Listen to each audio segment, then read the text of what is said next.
noise. Wait, can you say bring the noise, or is that like let's get ready to rumble? I mean, it's from a song. Right, but has Dre trademarked it?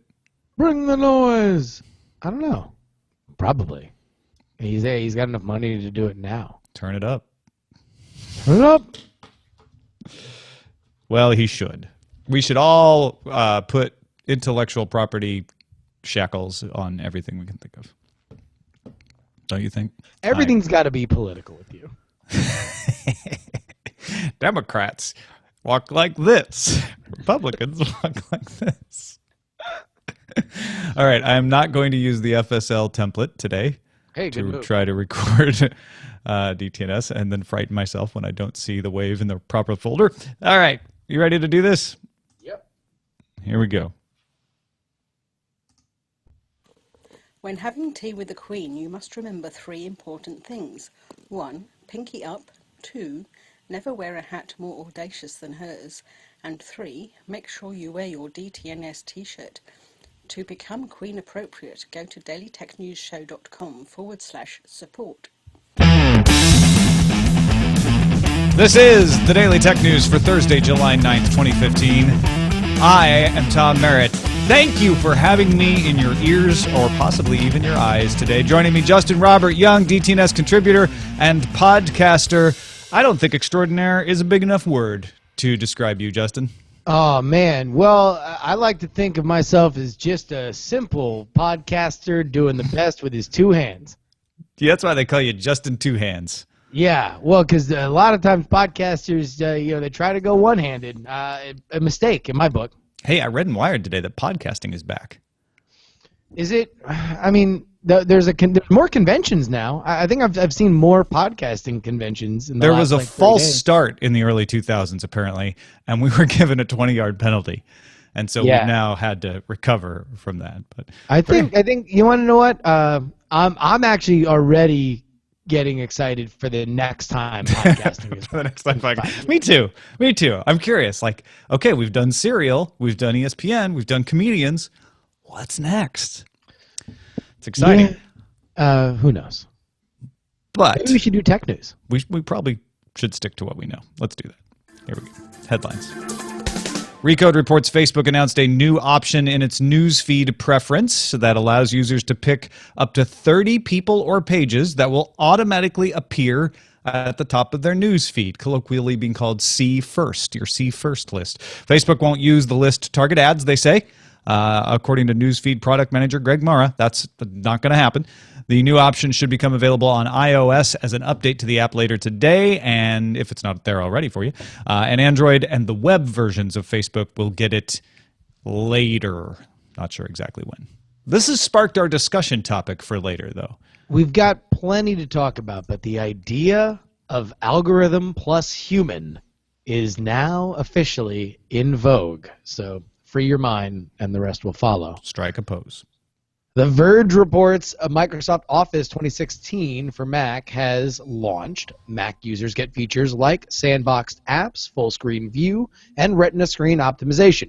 It also integrates OneDrive cloud storage, adds co-authoring support, and supports traditional Windows shortcuts for Office, so users can use Control-Shift instead of Command-Shift. Office 2016 for Mac ships with 5 apps: Word, Excel, PowerPoint, Outlook, and OneNote. Is available to Office 365 Home and Personal subscribers today. The standalone version will be released in September. I'll tell you the one thing about this release as an Office for Mac user that I am fixated on is that Control-Shift thing. So the curmudgeon part of me says, well, that's just non-standard. It's command for everything in OS 10. And as a dual user, I know when I'm at my Windows machine to use Control and when I'm at a Mac to use Command. You're confusing things because sometimes I'll be able to use Control now and others not. However, there is kind of a state-dependent memory with Office where when I'm in Office, I will more often make the mistake of trying to use Control when I'm in OS 10 just because I'm used to it. And then that would make it not be a problem anymore.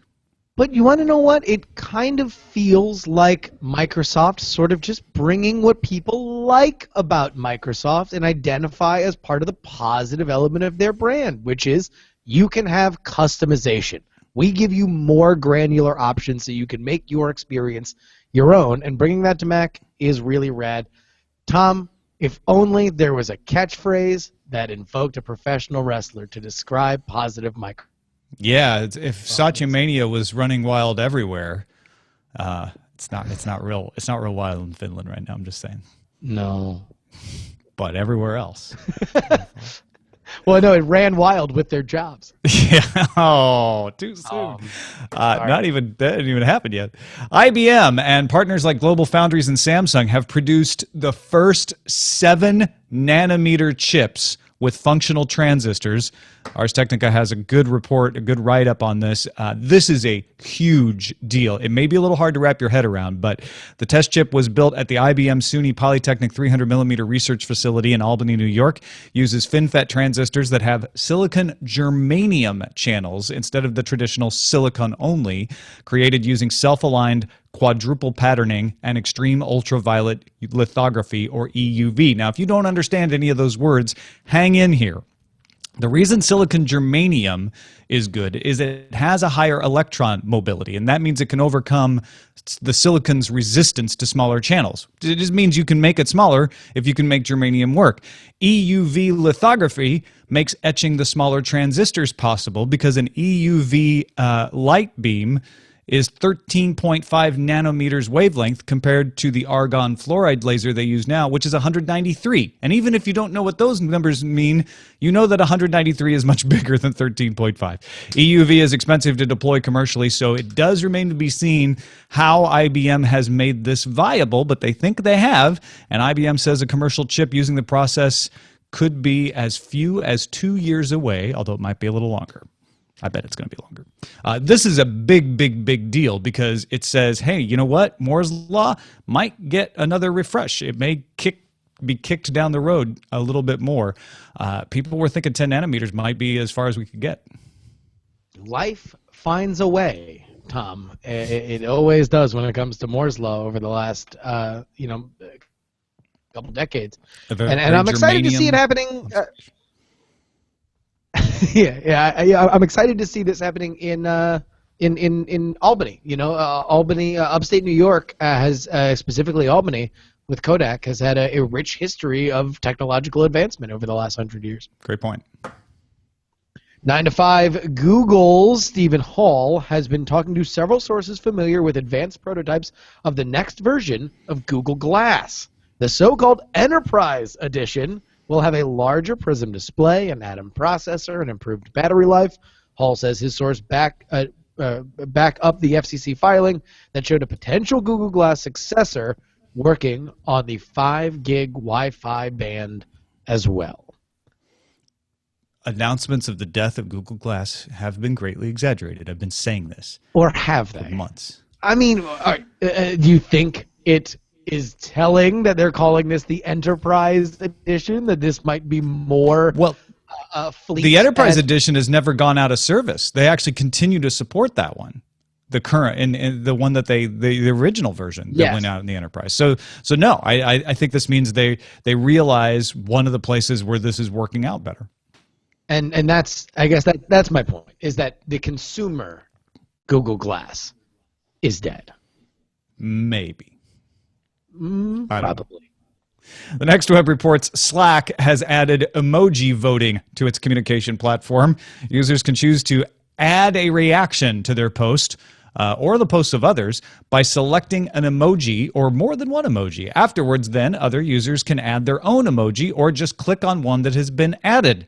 So in other words, you can make a poll, for instance, where people are asked to vote puppy face or fish flag for their different options. Mathematically speaking, the multiplier effect here means that Slack times emoji equals peak tech hipster. Well, all right. So Slack is something that just popped up overnight and is now dominant. Like in terms of, and maybe it is just my thin layer of life, but IRC is dead. Well, I mean, who knows if it's dead? All I know is that this product, a very specific connection of a lot of very available tech behind a wall and with an element of privacy to it, has become gigantic. And the only way they stay there is if they keep adding every little possible thing that you could want to make your conversations more interesting. I have no idea if anybody's going to vote with an emoji past today. But it would have been very, very fun if people worked the DeAndre Jordan emoji battle that unfolded yesterday across sports blogs into a Slack conversation. I think that would be. I have to give Slack this much. They know their audience. Emojis are going to get the Slack base really fired up. And they're good at this. Like, I was like, really? You did emojis in a poll? Like, well, let's see how this works. It works great. And that's why people are so excited about Slack. And I'm a Slack user. You know, I'm making fun of myself here when I call it a tech hipster thing because it works really well. That's why people love it. I'm in 2 Slack communities, and there were multiple polls in both with emojis on day 1. So you're right. They know their audience. Reuters reports China's parliament published a draft cybersecurity law that increases privacy protection as well as government authority to obtain records and block dissemination of private information. ISPs must keep data collected within China stored in the country. Overseas data storage will require government approval. Network equipment must also get government approval. And Parliament will gather feedback on the proposal unit until early August. So this is something you may have heard people complaining about. It was supposedly voted on Monday, but it was finally published on Wednesday. And a lot of companies around the world are very skeptical about the vague wording of this law and what it might mean, especially regarding where you're allowed to store particular types of data. So it'll be interesting to see how this all shakes out. I mean, as with anything in terms of a top-down Chinese solution, it feels very malleable to whoever is in power that wants to enforce certain elements of it. Nothing can really be too rigid or too porous because when you have an authoritarian culture like China has, it really depends on who is stamping the paper that gets to decide what is and what isn't going to happen. Just to note, a nail in the Nook platform. TechCrunch reports that Barnes & Noble is closing its international Nook app for Windows. Nook users outside the US and UK will have their content removed from Windows machines and may be eligible for a refund if they purchased books using their Microsoft account as a payment method. Barnes & Noble bought out Microsoft's investment in the Nook store last December. Here's what happens, folks, when you buy DRM'd material and then that business changes. It's not even going out of business. They're just saying, oh, that agreement changed, so those books, you don't own those anymore. Doesn't it kind of feel like sort of the winter of the harvest that bloomed maybe 5 or 6 years ago? Like we had the news about the Windows Phone yesterday. You have the Nook today. Just it kind of feels like we have our winners in these in a lot of these races, and now some of the also rans are kind of fading into the darkness. It's a reaping. It is. The cannons are going off, and the faces of the Nook and Lumias are showing in the sky. VentureBeat reports T-Mobile USA is extending its unlimited roaming to cover Mexico and Canada. T-Mobile allows free roaming to more than 120 countries. CEO John Legere also told journalists on a conference call Thursday that the carrier added 2.1 million customers last quarter, bringing its total to 58.9 million, passing Sprint to become the number 3 carrier in the United States. We're number 3. We're number 3, say the T-Mobile USA employees. T-Mobile was written off. It was going to be sold to AT&T. It was done. It was over. And now it's risen to number 3. At what point does Deutsche Telekom look at this and say, maybe we don't sell T-Mobile USA off after all? Or does it become a more troubling asset to sell off considering its market share? At this point, it can't go. Obviously AT&T already tried and it was too big to swallow for the regulators. But now it's kind of the bigger it gets, the more problematic it would become to be an acquisition target for a lot of different other companies. Yeah, it's passing through that dangerous ground of like, okay, well, you better keep growing and become worth owning, Yeah. or else you're not worth selling either. That's an interesting point. Reuters reports the U.S. Office of Personnel Management said Thursday that attackers accessed information for about 21.5 million people from background investigation databases. That includes 1.8 million non-applicants, mostly spouses, cohabitants, etc. This, if you're like, wait a minute, didn't I already hear about that? This is in addition to the information about 4.2 million current and former federal workers that was accessed in a separate but related incident. Oof. That's all I got to say. Yeah. Yeah. Time for some news from you. That'll cheer us up. Thanks to everybody who submits articles, votes on articles at dailytechnewsshow.reddit.com. Big thanks to our moderators who keep it running smoothly. You guys are the best. And many of the stories you've heard already on this show were submitted on the subreddit. Another one that was submitted was from flo-BAMA, posted a link to the Google store for an accessory that adds an Ethernet port to the Chromecast. Ars Technica reports that it's essentially a power brick that plugs into the Chromecast USB port and provides both power and Ethernet connectivity at 100 megabits per second. The adapter cost $15 on the Google Store when it was available in the US, but it already sold out. So you can't get one there right now. Solves the two of the biggest sort of real-world problems when you get a Chromecast and you're really excited about it and you realize, oh, wait, my TV is not new enough for it to get power via the television itself, and maybe my big strip where I have everything else plugged in for my media center is too full to have something else plug into it. So this is great, and you know the Wi-Fi element of the Chromecast is something that is kind of troublesome and oftentimes kind of dampens the experience a little bit. That's a great add-on. Yeah, if you're at the edge of acceptable bandwidth for the Chromecast, Wi-Fi is going to be more of an issue. The lag that is involved there is going to crop up more often, and so you're going to want to hardwire this, and this allows you to do it. No wonder it's sold out so quick. And CROD2 sent us the Extreme Tech report that the Swiss Federal Institute of Technology has a plan to clean up its own CubeSats after their useful life is over. Clean Space One is satellite with a sensor and a canonical net that can close around a 10-centimeter CubeSat satellite, much in the way that Pac-Man eats dots. Diamond Club hopes you have enjoyed this. Sorry about that. Damn. Okay. Pandora's box of sounds. I'll stop playing with the tablet. The CubeSat is then secured and dragged down into the atmosphere. While it's not a solution for larger space junk, Clean Space One is at least consistent with a growing leave no trace in space philosophy. Diamond Club does hope you enjoy this program. I hope you enjoy that headline. Okay, apologies for that. However, pretty cool. This is cleaning up after yourself. This is essentially the satellite version of pack it in, pack it out. I'm putting up a CubeSat, but I've also got another sat that will go and it will grab that CubeSat and make sure it doesn't turn into space junk. So this is pretty great.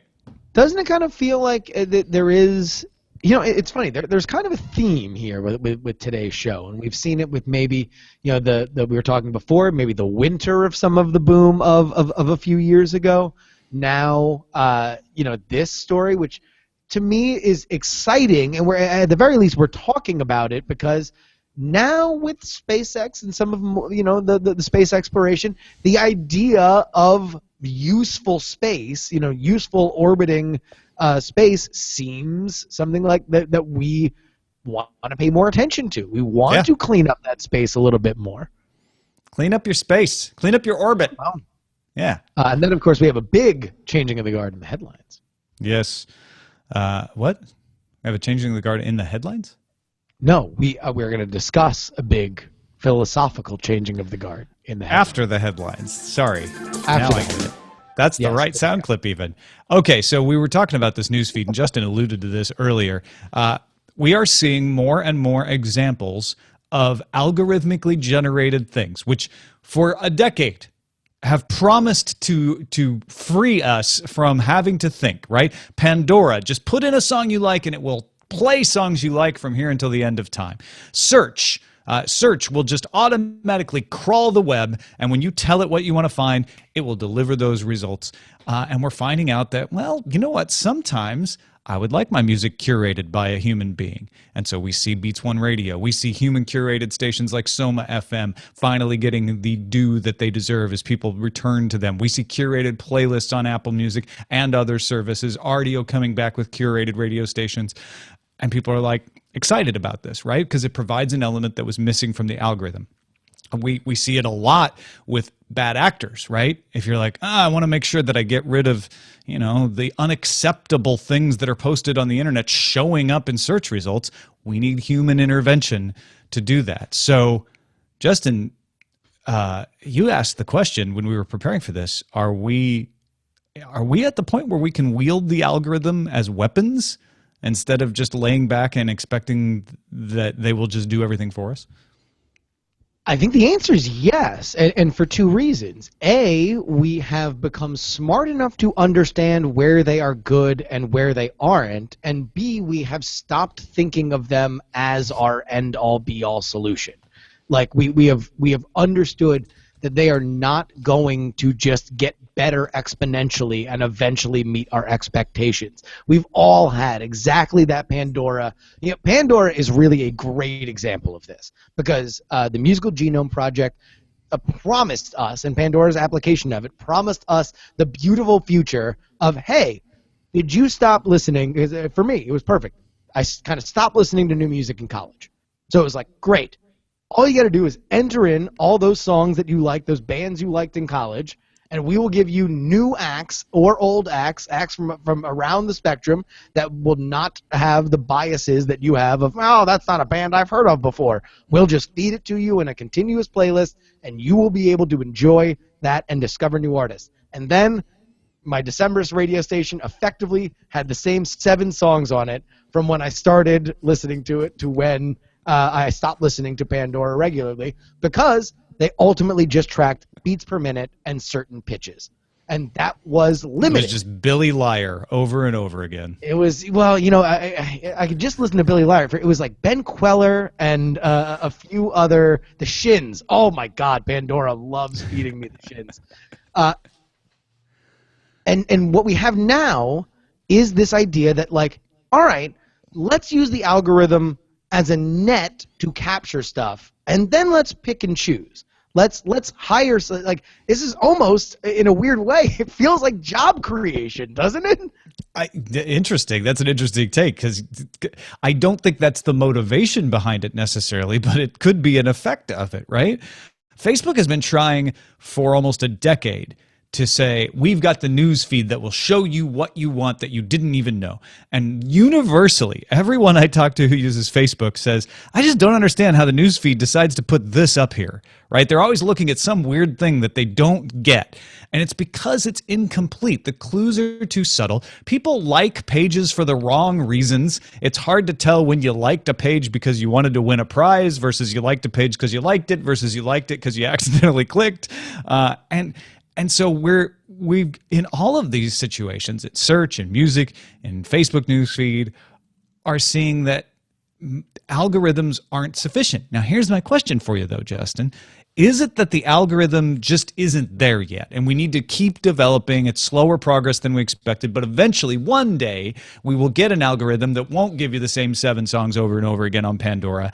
But until that day, we need human curation. Until that day, Facebook should let us do some prioritization of people to kind of patch over the gap in the algorithm. Or is there an essential element to human curation that is something of a surprise, and maybe it could be mimicked by an AI someday that is people-like, but it's not about an algorithm. It's about being able to either exert some control in the case of the Facebook newsfeed, or be surprised by something that you didn't know you would like because somebody played D-Ram's Cha-Cha on Beats One. I think it's the difference between Google News and BuzzFeed. And I love both I would of even them. say TechMeme, because TechMeme does human curation. Sure, exactly. I think there is something essential to the idea that the human experience is unique. and that a human can understand and react to it, before what an algorithm can right now. Like one of the things that's been fascinating about the Apple Music playlist is that a lot of what people are reacting to or I see a lot in terms of examples, and I've listened to a lot, are producer-based playlists. So here are all the Jay-Z songs produced by Timbaland. Here are all the Snoop Dogg songs produced by Pharrell. And these are elements that never really were put together, that weren't like, it's a smart little genre of like, oh wow, no, these are always the big hits. And that that's I like. just a data created playlist. It's just somebody recognized a different kind of data to press the sort by feature on. Exactly. And that's where I think we're looking at. It's like, it's not like this isn't all data, this isn't all pulled in by algorithm, right? It's not like this can't all be recognized. It's just understanding. It's really the separation of good data from bad data, useful data from not useful data. And that's something that right now algorithms are great at compiling. They're not necessarily great at sorting. And the human element tends to get over that. And right now, my question for you, Tom, what other services and websites would you like to see a human touch on top of the curation of an algorithm? The first thing that pops to mind is fantasy sports, which does have this already, right? You have your stats view in fantasy baseball, where you can see like what players are performing by stats, and then you have your human view, but not often enough do you combine the two, where you say you have somebody take the stats view and go, okay, this person is leading in on base percentage, but let's be clear, or even go crazier, things like VORP, right? Yeah. But let's be clear, we know that he fades in May. That's a bad example, though, because it's data. You just say, like, you know what? I'd be a little wary of him right now. My instinct is that this guy is a better bet. He's going to get more playing time in the future. These human-type things, these human-type guesses. So that's the first thing that comes to mind is fantasy sports. But the second one that comes to mind is video, watching movies and TV. I desperately want Netflix to give me a curated playlist that is maybe recommended, like, oh, we see that you like sci-fi stuff. Here's, maybe it's Stan Lee or maybe it's I don't know, so some other, Felicia Day. This is their curated list of great sci-fi television shows and movies. Well, let's say like Alan Sepinwall or somebody who is a television critic that has a following, to say like, okay, this isn't necessarily his job. Yeah. But you hire him and he says, because like Netflix is a great example because they're almost there, right? And they're almost there with like the British shows with anti-heroes. And they're banging their head against the wall trying to perfect that algorithm, right? And the progress seems to have slowed. And I almost feel like if you just even took that list and had a critic that I already know and read say, yeah, okay, take that, take not that, and then put his name on it, I'd be way more likely to watch those shows and watch those movies, because now I kind of feel like it's not just like I'm not just a slave to tropes. I'm not just a slave to British accents and people who may or may not call the cops in stories. It's like, no, this is good. This all matches together, and there's more to this than just the parts. I think that's a fascinating thing. Let me give you one, and I will be. This is an idea so brilliant, if I might say so myself, that go ahead. I will be blown away if this is not in place by the end of the year. Amazon. Curated shopping that they can use. They have so much algorithmic data on your shopping habits that if they just took, a few people that don't make them celebrities, make them, organizational experts, make them, sports, so we've noticed that you bought a mouth guard. Maybe your son's going to play soccer. Here's a list of stuff that we have cut through that's not just 50 other mouth guards and a shin guard or something. Maybe now it's everything else that somebody who has raised a child playing soccer would know. Yeah, you want and this. And they do have lists already. They have the ability for other shoppers to make lists, and that's there. So it's not a very large step to just say, hey, let's hire a few people to make some lists. In fact, I almost feel like they've tried this before. The big key is where they put it. And they do a lot of testing on this, and I'm sure they have. Also, here's another one. And if that Amazon idea was so brilliant it's already happened, then I apologize because I definitely have thought of this off the cuff, and I haven't done any research on whether or not they've done stuff. Kickstarter would be another one that I think beyond just that. But Kickstarter is a large enough place that I would like to see certain people. If it's just for like I bought these noise canceling headphone things, and like I'm prone to drop $150 to $200 on a cool gadget or something like that. And aside from social media, there's not a great way for me to just hang in Kickstarter. Hanging in Kickstarter and searching around is kind of a tedious process that takes a lot more time. An easier way to deep dive into that would be really rad. Yeah, no, these are great ideas. Send us your ideas as well. Feedback at dailytechnewsshow.com. I like where this is going. I still think that algorithms will someday get there, where they will be much better than what they are right now. And some of what we're doing is just a Band-Aid. But I think there's always some element, and maybe less in the Facebook news feed side of things, and maybe more in the music curation side of things, or the Kickstarter curation, where an outside perspective will always just be handy. It'll be something that you can't quantify because of the surprise element of it. But this is necessary to make those algorithms better, because it's not like the algorithms came out of thin air. Right. Algorithms analyze the data of human patterns of behavior. So the next phase of algorithms, when they get exponentially better, it will be because we selected, humans interacted with algorithms in the same way that users just interacted with data, and that's how the initial algorithms, got really good. All right, let's move on to our pick of the day from Kome.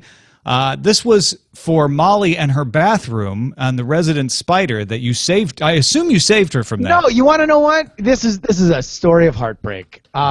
Molly, I told Molly, hey, just text me and I'll come over because I know her address, and she didn't have my number, and an email just sat in my inbox because It's probably still there.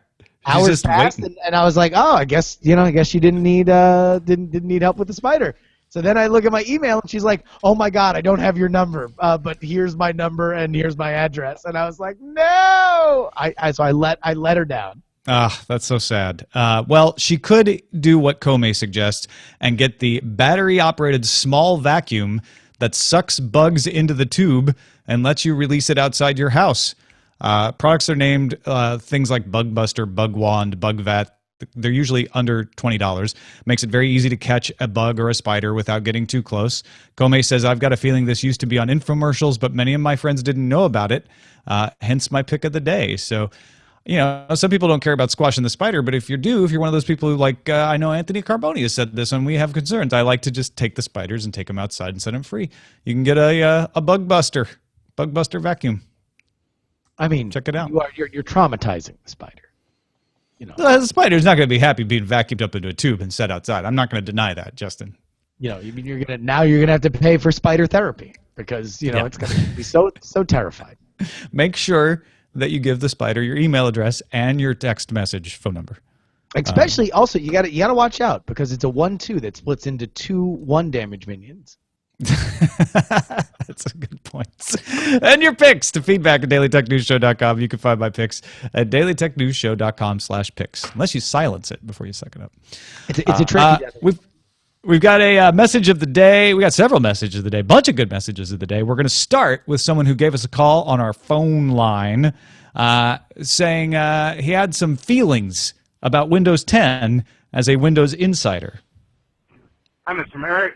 Listening to show 2528 and the very clear outline of who will get Windows 10 when, and your comments regarding the insider preview people being breathless fanboys, anxiously awaiting and feeling terribly disappointed if they don't get it. I've actually been on the insider path for 6 months or so across 4 or 5 different devices, and to be honest with you, I'm not really going to care that much whether I get the final bits on that date or not, because I've seen the progression, I've seen the narrowing of the changes, and I don't think the final bits are going to be all that different than the last build they push out to the pasture range.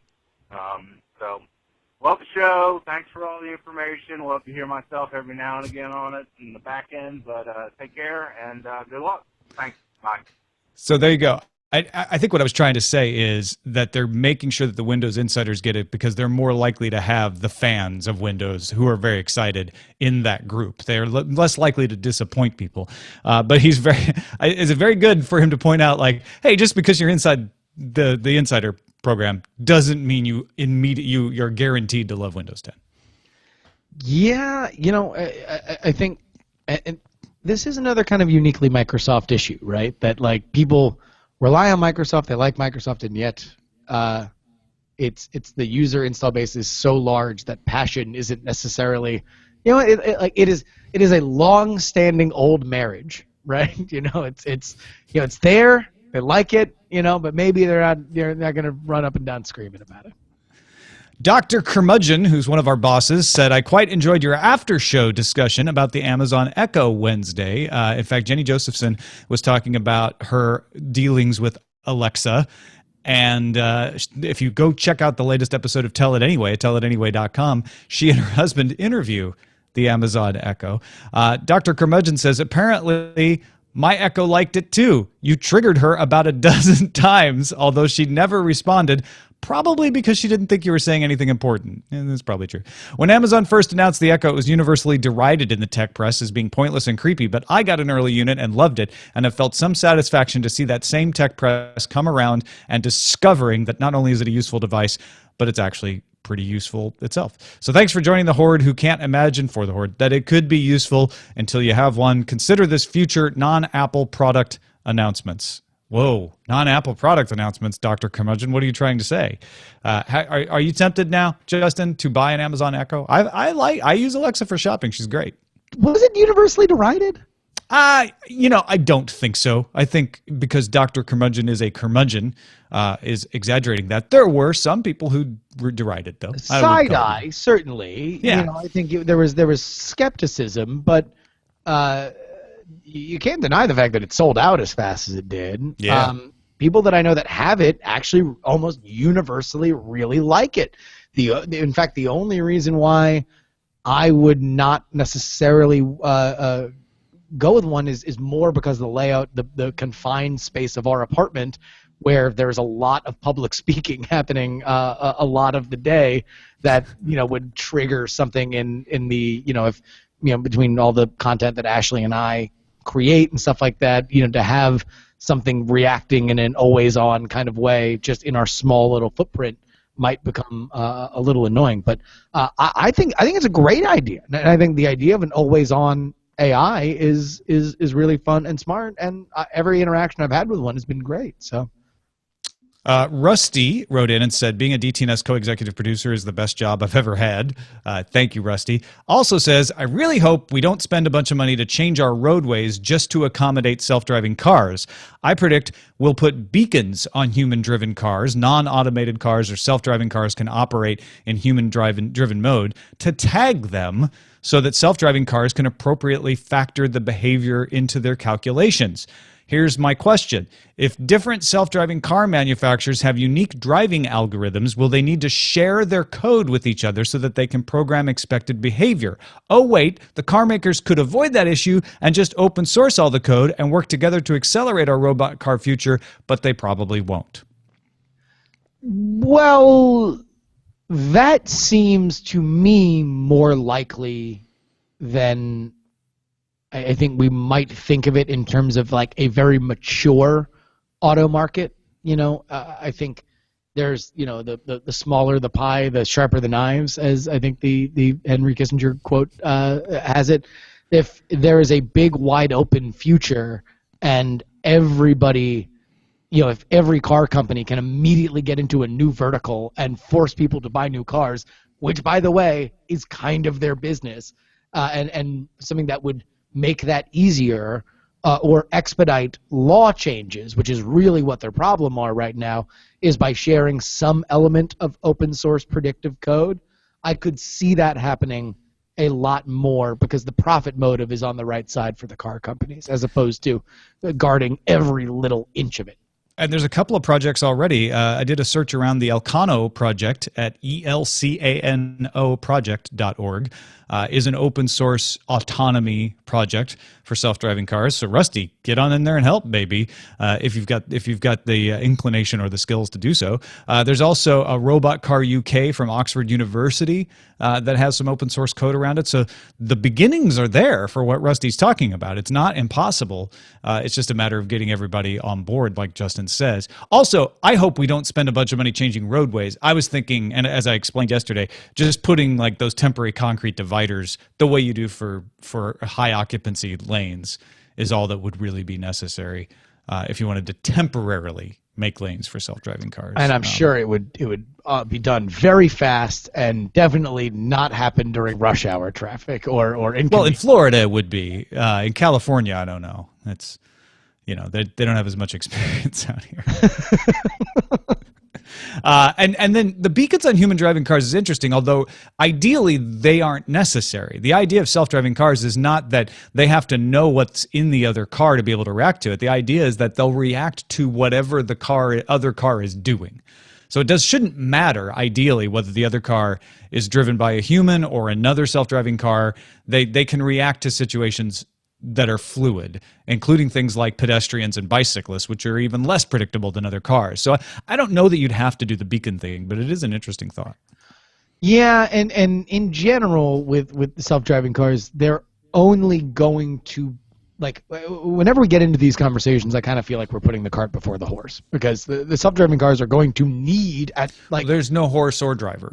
Well, number one, yes, this is just a metaphor, which I don't know if they will be allowed in our self-driving car future, but you're always going to need to do like very complicated stop sign kind of driving for self-driving cars. Like the idea that we'll be able to go faster on the highway is only a problem we can get to when when the technology is so sophisticated that you're able to just drive around your neighborhood and go to Arby's and come back, which is and they can do that. I mean, they have demonstrated that they can do that. The issue is in the mapping into getting them to be able to recognize all the areas. It takes that from what I've read is one of the hurdles, is how hard it is to get an area prepped for the car to be able to do it. But once it's prepped, they have really good success in being able to go to Arby's, particularly. I don't know. I mean, listen, they got that new BLT. Right? It'll be also a question on legality, on when everything's all street legal, as they say. Yeah, the safety record is going to have to be even better than 100%, frankly. It's going to have to be insane for people to be comfortable with this yet. Yaru in sunny Malaysia wrote in and pointed out that Nokia as a company was already doing badly before they started their alliance with Microsoft. And we kind of mentioned this, but he's making the point even better. He says, look, Microsoft alliance with Nokia have them a much needed, or gave them a much needed financial lifeline as they try to figure out the smartphone business. Perhaps they could have lasted a little longer if Microsoft didn't buy them, but I don't think the ultimate fate of the town would have changed by much. I think this is another good example of a business being disrupted while not being able to respond to new paradigms. And it's a fair point. We were pointing out the downside of Microsoft's layoffs and how they don't seem to have really improved or saved Nokia at all by buying it, but the fact is maybe nobody could have, right? It may not have mattered. Yeah, it just shows how long for people watching this story. It's lightning crashes, things come, things go. C goes in, C goes out. How are you gonna explain that? Yeah, it's the moon actually. That's causes that. But we'll leave that for Jonathan Strickland and how stuff works. This is Daily Tech News Show, and Justin Robert Young, thank you for being on. I love it. Man, I'll tell you what, I feel like this was a particularly diverse reference episode. I feel like I want everybody to go on my Twitter feed and just tell me all the references. Please make a citation list. Just make a citation list, because I feel like we left plenty of Easter eggs. Thank you so much. This is always a pleasure to come on. Twitter.com/JustinRYoung to follow Justin's exploits. He's got all kinds of podcasts, all kinds of projects, a wedding podcast and a wedding at the end coming up later this in a month or so. Oh man, believe you me, it is like the T-Rex in the original Jurassic Park. It is an object that is closer than it might appear, even as terrifying as it is.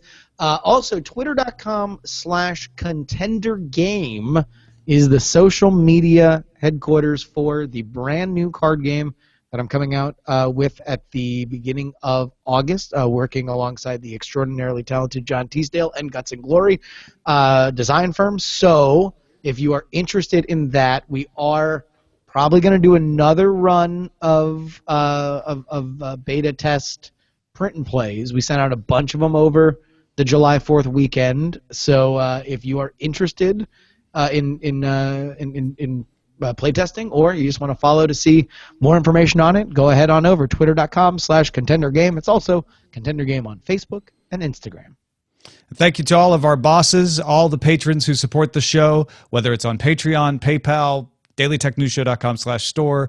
You guys are what make us able to get better. So if you enjoy the show, if you get some value out of the show, all we say is, maybe give us $1 at least if it's worth that to you a month. Patreon.com/AceDetect or dailytechnewsshow.com/support if you can. Also, we have a new DTNS t-shirt. It was designed by Jenny and perfected by Seb Guns Polish, and it is available at the store, dailytechnewsshow.com/store. And if you're going to Nerdtacular in Salt Lake City later this month, you can actually use the code 2sides, so you don't have to pay for shipping. You just pick it up at Nerdtacular. It's a special Nerdtacular version of the DTNS shirt. Our email address is feedback@dailytechnewsshow.com. You can give us a call, 512-59-DAILY. That's 512-593-2459. Listen to the show live Monday through Friday, 4:30 p.m. Eastern at alphageekradio.com, and visit our website, dailytechnewsshow.com. We'll be back tomorrow with Darren Kitchen and Len Peralta. Talk to you then. This show is part of the Frog Pants Network. Get more at frogpants.com. Diamond Club hopes you have enjoyed this program. And for the second time. That was a good show. What should we call it? I have many good votes, but I want to put in a bid now to have Justin explain the card game because I'm a huge political junkie, matched and exceeded only by my husband. Okay, so I like to cha-cha. In a Latin bar, yeah. Honey, I Shrunk the Chips. Nice. I vote for Poomoji, which is actually a Poomoji. The Diamond Club hopes you've enjoyed this program. Oh, no, come on. Office Diamond Club hopes you have enjoyed this program. Tom, you hit it again. Sorry about that. Office pushes keys for command control. Okay. It's Microsoft also the uses control on 14-year our phone. anniversary of the British show The Office. Oh. The OG Office. There's a Doctor Who Office mashup out there that I haven't gotten a chance to look at. I saw a link to it, though. Slack gets emotional. I get so emotional. Discussion section stuff. Showbot.tv. Go Vote and it up. cast your vote. We don't guarantee the one with the most votes gets chosen. Jenny, do you want to see this card game? I do. I really do. But your vote definitely sways our opinion on things. So that's some of the art. Okay. So how does it work? Explain it to me in a nutshell. All right, here I'll show you. All right. Two types of cards. You've got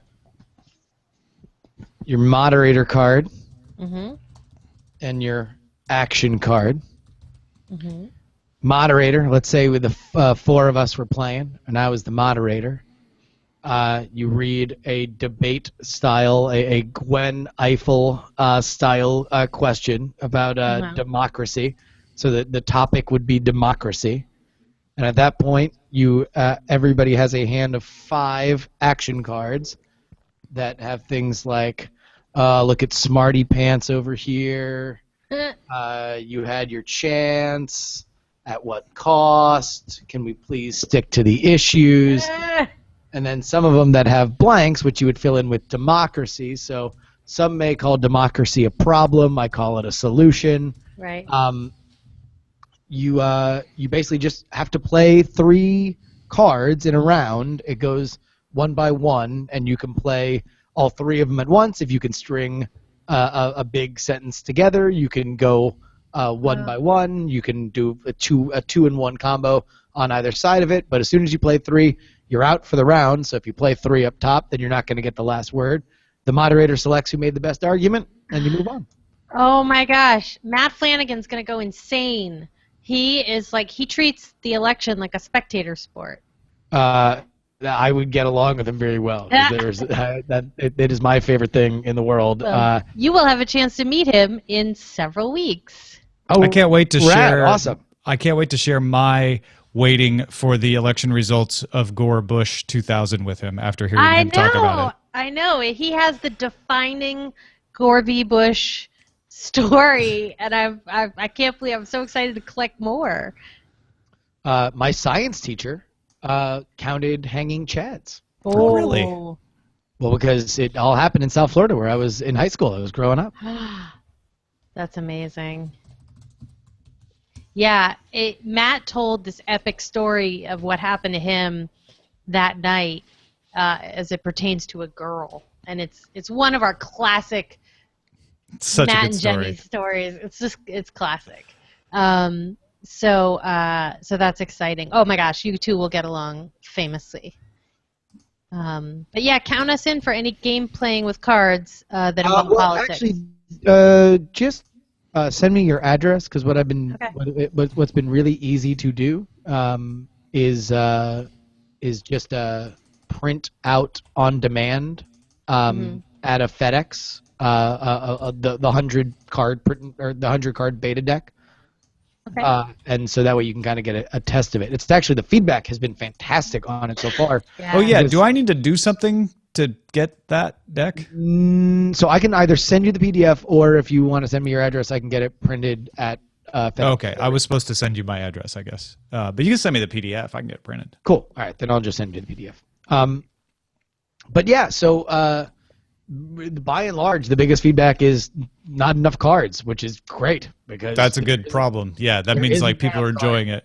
Yeah, and that's kind of what we decided. Like, it would be a win if everybody was like, you need more cards, because the base deck is going to be 3 times as large. So that was something we were planning for, and it'll be larger depending on whether or not we can hit our KS goals. Oh, is there a KS? Yeah, we're doing I mean, because it only felt right to have a campaign for the political card game. Absolutely. Right? That makes sense. Also, it's a thing, right? Unlike a podcast, which is kind of an unending thing. Like the Kickstarter for a card game seems to make sense. Like, we are kickstarting to produce this thing that you will get at the end of the Kickstarter. Yeah, and so we're shooting the video this Saturday, and then we'll launch at the beginning. So if people want to track it, should they just follow you on Twitter for now? Is that the best way? Contender Game on just keep track of Contender Game. Yeah, on Twitter. That's where we're trying to direct all of it. And I know that I'm always going to be a hub for the news of it. But you know what you should do? If you really want to just make it explode through the stratosphere, just send it to all the kids on the bus of every campaign. Do you know that phrase, the kids on the bus? Oh yeah, no. Believe you me, we are we have a couple really fun ideas. We definitely want to send a copy, a full deck, to every presidential candidate with the note that they have to give it back when they're no longer a candidate. So we'll include a return envelope, because once you're no longer a contender, you got to buy one.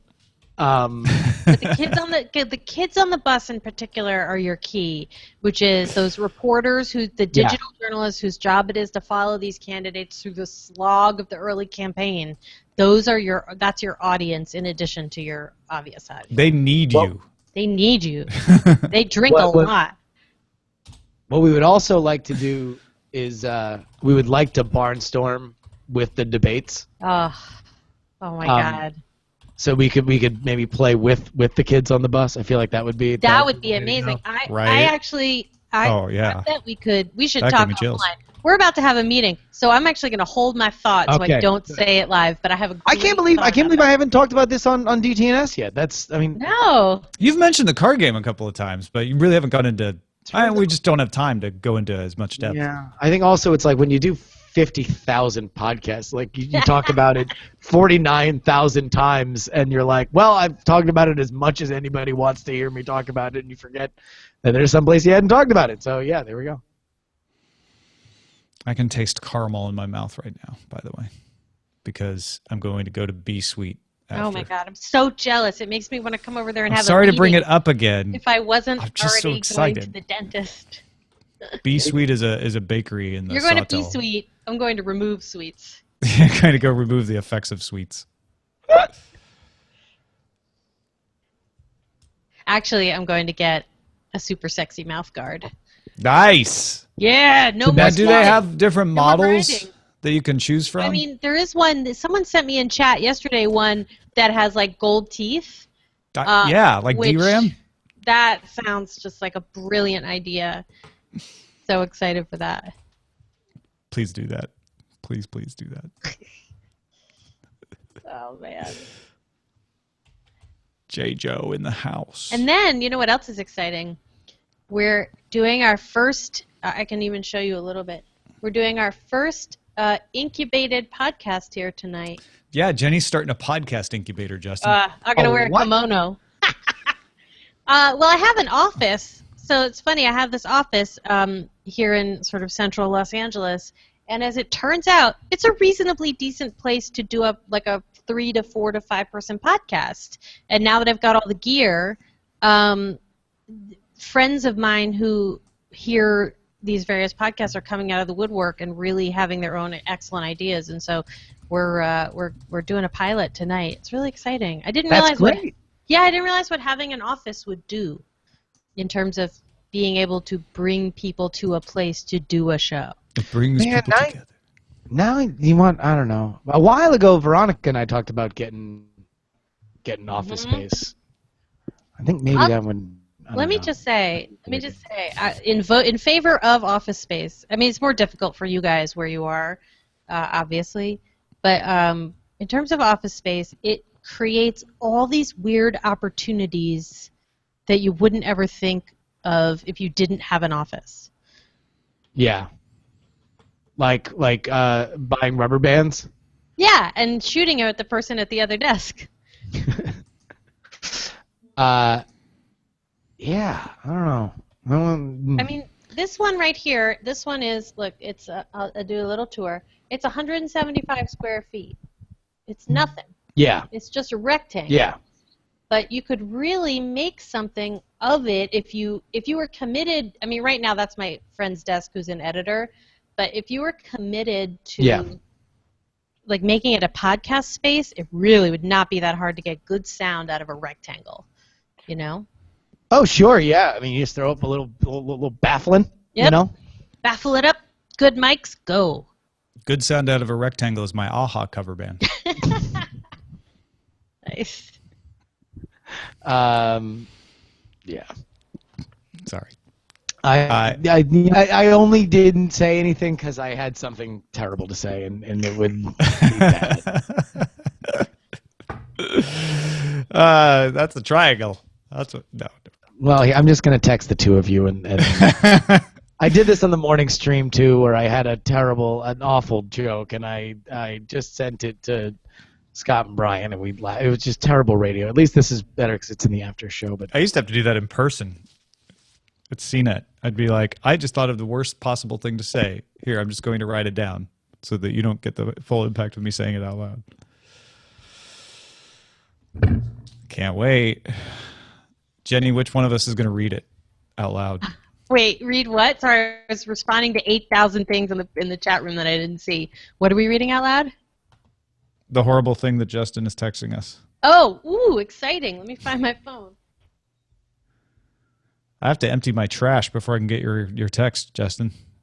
My startup disk is almost full. Don't read it Good sound out of a box. No, Oh no! It's pretty good. That's pretty good. It's actually very accurate. I'm a big fan. Put it in the chat room. Put it in the chat room. I don't want my name. Oh, my asthma. Well, so I guess we're done here. I'm out of the post. Good. Thanks, kids, for watching. Great show, everybody. I don't think I mentioned it. I mentioned it in the chat room, but Honey, I Shrunk the Chips is the title. And, Hey, look at that. Yeah. So what's coming up? What's coming up later today on the Diamond Clubs and Alpha Geek Radio? I know Neshcom is going to stream. I don't know if anything's on Thursdays regularly. The Jizz Whiz? The Giz Whiz? Giz. And out. Jesus. Oh, jeez. Yes, that's right. The Giz Whiz with Is Dick Chad Bartolo. back from London, England? Oh, I don't know. Good question. Wait, there's an actual thing that helps you know the answer to this, which is what I do all the time. Oh, it's just next, right? Exclamation point next in the IRC. Yeah. Schedule, yeah. Schedule. Yeah, Jizz Whiz and then us again. Kizwiz. I mean, come on. Oh, Please. shit. I don't know. Hard G, soft G, they're all the same to me. Well, it's just very specifically when you make that a J and not a G, it's just a whole different word.